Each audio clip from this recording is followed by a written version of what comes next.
Good morning sir. आप दोनों आज यहाँ कैसे? सब ठीक तो है ना? सर एक कंफ्यूजन है।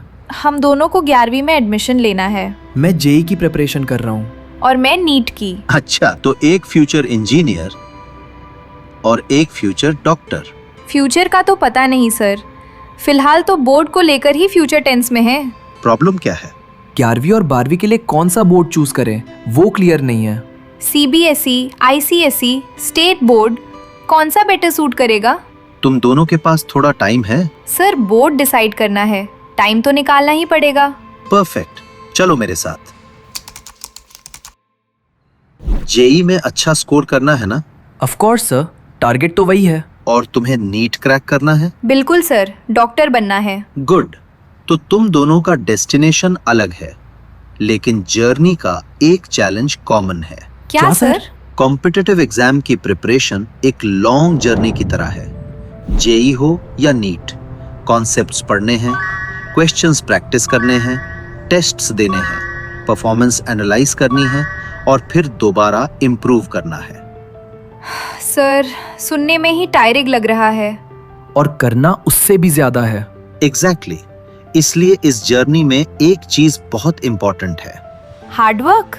वो तो कंपलसरी है। Smart work? एग्जैक्टली। देखो, कई सालों से स्टूडेंट्स ट्रेडिशनल बोर्ड्स के साथ जेई और नीट की प्रिपरेशन करते आए हैं और बहुत अच्छा परफॉर्म भी करते आए हैं। हाँ सर, बहुत सारे जेई टॉपर्स भी रेगुलर बोर्ड से ही होते हैं। नीट में भी? बिल्कुल, रेगुलर बोर्ड्स एक वेल एस्टैब्लिश्ड रूट है।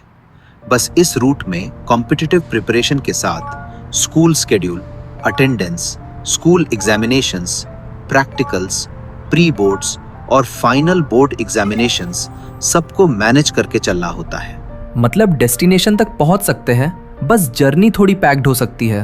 एग्जैक्टली, और बहुत सारे स्टूडेंट्स इसे सक्सेसफुली मैनेज भी करते हैं। अच्छा, एक बात बताओ, जेई में और नीट का पैटर्न कैसा होता है? ऑब्जेक्टिव होता है सर। हाँ, तो चैलेंज यही है कि आपके जनवरी से मार्च के समय में जेईई मेन और दूसरे एग्जाम्स की तैयारी पीक पर होगी, या एग्जाम्स होंगे जो पैटर्न वाइज ऑब्जेक्टिव होते हैं और उसी समय रेगुलर बोर्ड का शेड्यूल होता है। वो तो सब्जेक्टिव होते हैं। एग्जैक्टली, इसलिए जेईई और नीट के साथ बोर्ड के सारे पेपर्स एक साथ देना थोड़ा हेक्टिक हो जाता है। अगर किसी स्टूडेंट को अपनी जेई या नीट प्रिपरेशन के लिए थोड़ी और फ्लेक्सिबिलिटी चाहिए तो? Very good question. NIOS, national institute of open schooling, ये भी स्टूडेंट्स के लिए अवेलेबल एक रिकॉग्नाइज्ड स्कूलिंग ऑप्शन है। रेगुलर स्कूलिंग में जनरली तुम्हारा एक डिफाइंड डेली स्कूल स्केड्यूल होता है। स्केड्यूल डिमांडिंग हो सकता है। NIOS बोर्ड में डेली स्कूल अटेंडेंस का सेम कन्वेंशनल स्ट्रक्चर नहीं होता। मतलब अपना टाइम प्रिपरेशन के अकॉर्डिंग प्लान करने की फ्लेक्सिबिलिटी। हाँ, और एक फोकस्ड एस्पिरेंट के लिए टाइम को इफेक्टिवली प्लान कर पाना एक इम्पॉर्टेंट एडवांटेज हो सकता है। NIOS में स्टूडेंट्स को अपने बोर्ड एग्जामिनेशन जर्नी को कंपैरेटिवली फ्लेक्सिबल तरीके से प्लान करने के ऑप्शंस मिल सकते हैं। आप अप्रैल 2027 अटेम्प्ट में 4 सब्जेक्ट्स तक अपीयर कर सकते हो।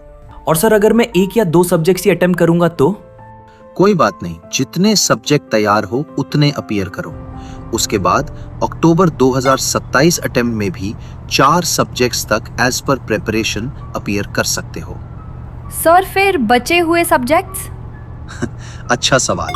अप्रैल 2028 में देंगे, क्योंकि बच्चों NIOS बोर्ड के नियम के हिसाब से आपको वैसे भी मिनिमम 1 सब्जेक्ट तो अप्रैल 2028 में देना ही है, इसलिए नो प्रॉब्लम। मतलब जेई प्रिपरेशन का इंपॉर्टेंट फेज चल रहा हो तो बोर्ड एग्जाम प्लानिंग को भी स्ट्रेटेजिकली मैनेज किया जा सकता है। एग्जैक्टली, और नीट एस्पिरेंट के लिए भी सेम लॉजिक अप्लाई होता है। अब मुझे समझ आ रहा है कि लोग इसे फ्लेक्सिबल ऑप्शन क्यों कहते हैं। तो सर NIOS रेगुलर बोर्ड से बेटर है?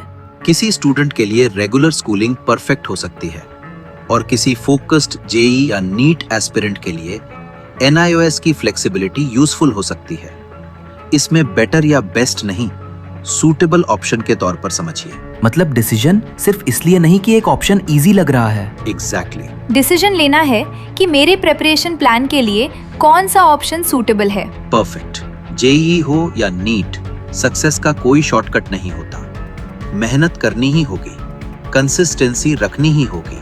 रेगुलर बोर्ड्स एक एस्टैब्लिश्ड रूट है, और अगर आप अपनी कॉम्पिटिटिव एग्जाम प्रिपरेशन के साथ ग्रेटर फ्लेक्सिबिलिटी एक्सप्लोर करना चाहते हैं तो NIOS एक गेम चेंजिंग ऑप्शन है। एक लास्ट क्वेश्चन, हाँ, NIOS में एडमिशन कैसे होता है? सर, हम दोनों का NIOS में एडमिशन करवा दो ना सर। अच्छा, तो आप लोगों ने डिसाइड कर ही लिया? बिल्कुल सर। हर एस्पिरेंट अपने लिए बेस्ट ऑप्शन ढूंढता है और हर सही डिसीजन सही जानकारी से शुरू होता है। अगर आप 15 सितंबर से पहले NIOS में एडमिशन लेते हैं तो आप अप्रैल 2027 और अक्टूबर 2027 अटेम्प्ट्स में एग्जाम देने के लिए एलिजिबल होते हैं।